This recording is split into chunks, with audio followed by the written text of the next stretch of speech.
श्री रामकृष्ण लीला प्रसंग स्वामी सादानंद जी द्वारा लिखित पाठ संख्या 206। गुरु भाव तथा विभिन्न साधु संप्रदाय। ब्रह्म ज्ञान होने पर गंगा जल तथा नाली के पानी में कोई भेद प्रतीत नहीं होता। परमहंसों को दूसरे लोग बालक, पिशाच या उन्मत्त जैसा देखा करते हैं। उसे देखकर लौटने के बाद ही मैंने हृदय से कहा, हृदय, यह साधारण उन्मत्त नहीं है, ज्ञानोन्मत्त है। यह सुनकर वह उसे देखने को दौड़ा। वहां जाकर उसने देखा कि वह साधु बगीचे से बाहर जा रहा है। हृदय बहुत दूर तक उसके साथ यह कहते हुए चलने लगा, महाराज, भगवान को मैं कैसे प्राप्त कर सकूंगा? मुझे कुछ उपदेश दीजिए। पहले तो उसने कोई उत्तर नहीं दिया, किंतु जब हृदय किसी तरह शांत नहीं हुआ और उसके साथ ही साथ चलने लगा, तब सड़क के किनारे की नाली को दिखाकर वह बोला, इस नाली का जल तथा गंगा जी का जल जब एक प्रतीत होगा और इस प्रकार के ज्ञान का उदय होगा कि दोनों ही समान रूप से पवित्र हैं, तभी उनकी प्राप्ति होगी। बस इतना ही उसने कहा, इससे आगे और कुछ नहीं। हृदय ने और भी कुछ सुनने का बहुत प्रयास किया। कहा, महाराज, मुझे चेला बनाकर अपने साथ रख लीजिए। इसका भी उसने कोई उत्तर नहीं दिया। इसके बाद बहुत दूर जाकर उसने एक बार फिर कर देखा कि हृदय फिर भी उसके पीछे चला आ रहा है। यह देखते ही आंखें लाल कर उसने एक ईंट उठा ली तथा हृदय को मारने के लिए दौड़ा। हृदय जो ही भागा, तत्काल ईंट फेंक कर सड़क से न जाने वह किधर गायब हो गया। फिर हृदय को वह दृष्टिगोचर नहीं हुआ। लोग कहीं तंग न करें, इसलिए ऐसे साधु इस तरह रहा करते हैं। उसे ठीक ठीक परमहंस अवस्था प्राप्त हुई थी। शास्त्र में कहा गया है कि परमहंस लोग संसार में बालक, पिशाच तथा उन्मत्त की तरह रहा करते हैं। इसलिए वे लोग छोटे छोटे बालकों को अपने समीप रखकर उनकी तरह आचरण करना सीखते हैं। बालकों की जिस प्रकार किसी सांसारिक वस्तु में आसक्ति नहीं होती, सभी विषयों में वैसा बनने की वे चेष्टा करते हैं। क्या तुमने नहीं देखा कि किसी बालक को जब उसकी माँ एक नया कपड़ा पहना देती है तो उससे उसे कितना आनंद होता है?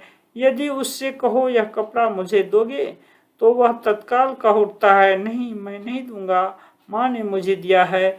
इतना कहकर कभी कभी वह उस कपड़े की छोर को जोर से पकड़ लेता है और तुम्हें देखता रहता है कि कहीं तुम उसे छुड़ा न लो। उस कपड़े में ही मानो उस समय उसका सारा प्राण पड़ा हुआ है, पर उसके बाद ही तुम्हारे हाथ में 2 पैसे के खिलौने को देखकर संभवतः वह कहने लगता, मुझे यह खिलौना दे दो, मैं तुम्हें यह कपड़ा दे रहा हूँ।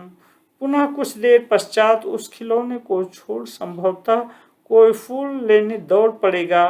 कपड़े में उसकी जैसी आसक्ति है, खिलौनों में भी ठीक वैसी ही होती है। यथार्थ ज्ञानियों की स्थिति भी ऐसी ही हुआ करती है। रामायण पंथी साधुओं का दक्षिणेश्वर में आगमन। इस प्रकार कुछ दिन बीत गए।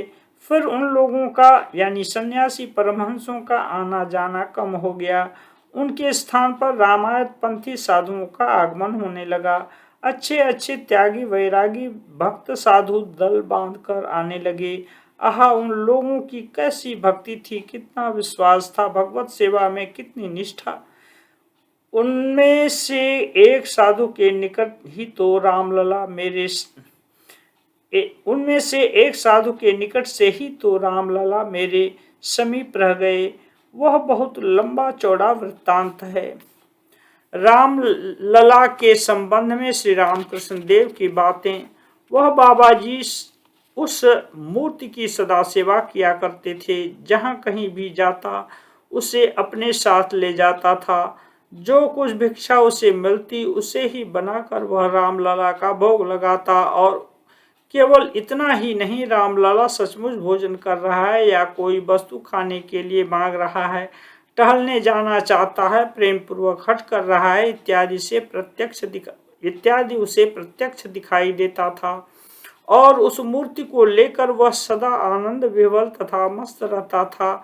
मुझे भी रामलला के इस प्रकार के आचरण दृष्टिगोचर होते थे तथा प्रतिदिन 24 घंटे उस साधु के समीप बैठा बैठा मैं रामलला को देखा करता था। ज्यों ज्यों दिन बीतने लगे त्यों त्यों रामलला का भी मेरे प्रति प्रेम बढ़ने लगा।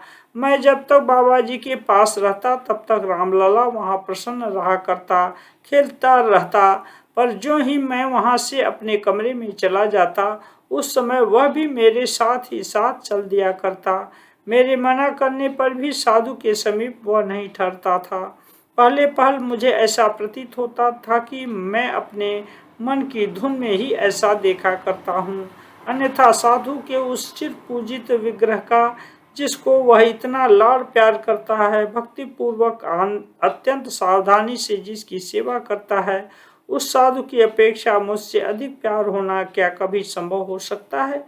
किंतु मेरी इस धारणा का मूल्य ही क्या था। मैं सचमुच देखा करता था जैसे तुम लोगों को देख रहा हूँ, इसी प्रकार स्पष्ट देखा करता था कि कभी वह मेरे आगे आगे, कभी पीछे पीछे नाचता हुआ मेरे साथ चला आ रहा है, कभी मेरी गोद में चढ़ने के लिए हट कर रहा है। पुनः जब मैं उसे गोद में लिए रहता तो कभी कभी किसी तरह वह गोद में नहीं रहना चाहता। गोद से उतरकर धूप में दौड़ना, कांटेदार झाड़ियों में जाकर फूल तोड़ना या गंगा जी में उतरकर उछल कूद मचाना चाहता। मैं उसे मना करता, अरे ऐसा मत कर, धूप में पैर जलेंगे, जल में मत कूद, सर्दी हो जाएगी, बुखार आ जाएगा। पर उन बातों को वह कब सुनने लगा, मानो कोई और किसी से कह रहा है। कभी वह कमल जैसे सुंदर नेत्रों से मेरी ओर देखकर मुस्कुराता हुआ और अधिक उधम मचाने लगता, अथवा दोनों होठों को फुलाकर मुंह बनाकर मेरे साथ उपहास करने लगता। तब मैं सचमुच ही क्रोधित होकर कह उठता, अच्छा पाजी ठहर जा, आज मैं तेरी हड्डियां तोड़ दूंगा। ऐसा कहकर धूप तथा पानी से बलपूर्वक मैं उसे खींच लाता तथा उसे कुछ न कुछ देकर तथा बुलावा दे कमरे के अंदर खेलने को कहता। जब कभी मैं यह देखता कि वह ऊधम मचाने से किसी तरह बाज नहीं आ रहा है, तब मैं दो एक धौल थप्पड़ भी जमा देता। मार खाकर अपने दोनों सुंदर होठों को फुलाकर सजल नेत्रों से वह मेरी ओर देखता। उस समय मेरे मन में कष्ट होता। मैं उसे गोद में लेकर स्नेहपूर्वक शांत किया करता। ठीक ठीक मैं ऐसा ही देखा करता तथा उसके साथ इस प्रकार के आचरण किया करता। एक दिन जब मैं नहाने जा रहा था, उस समय वह भी मेरे साथ चलने के लिए हट करने लगा। बाध्य होकर उसको मुझे ले जाना पड़ा। नहाने के बाद उसने किसी भी तरह जल से उठना नहीं चाहा। मैं कहता ही रहा पर उसने नहीं सुना। अंत में क्रोधित हो जब मैंने उसके माथे को जल में डुबोकर कहा, ले जल में जितना रहना है रह, तब मैंने देखा कि जल के अंदर सचमुच वह हाँफ उठा और उसका शरीर सिहर उठा। उस समय उसके कष्ट को देखकर यह मैंने क्या किया कहता हुआ जल से गोद में लेकर उसे मैं उठा लाया। और एक दिन उसके लिए मेरे मन में कितना कष्ट हुआ, कितना रोया था, मैं कह नहीं सकता। उस दिन रामलला के हठ को देखकर उसके चित्त को दूसरी ओर आकृष्ट करने के निमित्त मैंने धान समेत 4 खीलें उसे खाने को दी। तदनंतर मैंने देखा कि उन खीलों को चबाते हुए धान के छिलकों से उसकी नरम जीभ छिल गई। यह देखकर मुझे अत्यंत कष्ट हुआ। उसे गोद में लेकर जोर से मैं रोने लगा। उसकी ठोड़ी पकड़कर कहने लगा, माता कौशल्या जिस मुख में यह सोच कर कि कहीं लग न जाए, खीर मलाई नवनीत आदि भी अत्यंत सावधानी के साथ खिलाया करती थी, मैं इतना अभागा हूँ कि उस मुख में ऐसी तुच्छ वस्तु को देते हुए मेरे मन में थोड़ा सा भी संकोच नहीं हुआ। जो ही श्री राम कृष्ण देव ने इन बातों को कहा, तत्काल ही उनका वह पहला शोक पुनः जागृत हो उठा तथा हम लोगों के सम्मुख अधीर हो ऐसी व्याकुलता के साथ रोने लगे कि रामलला के साथ उनके प्रेम संबंध की बातों को तनिक भी हृदयंगम करना हमारे लिए संभव न होने पर भी हमारी आंखें डबडबा उठी।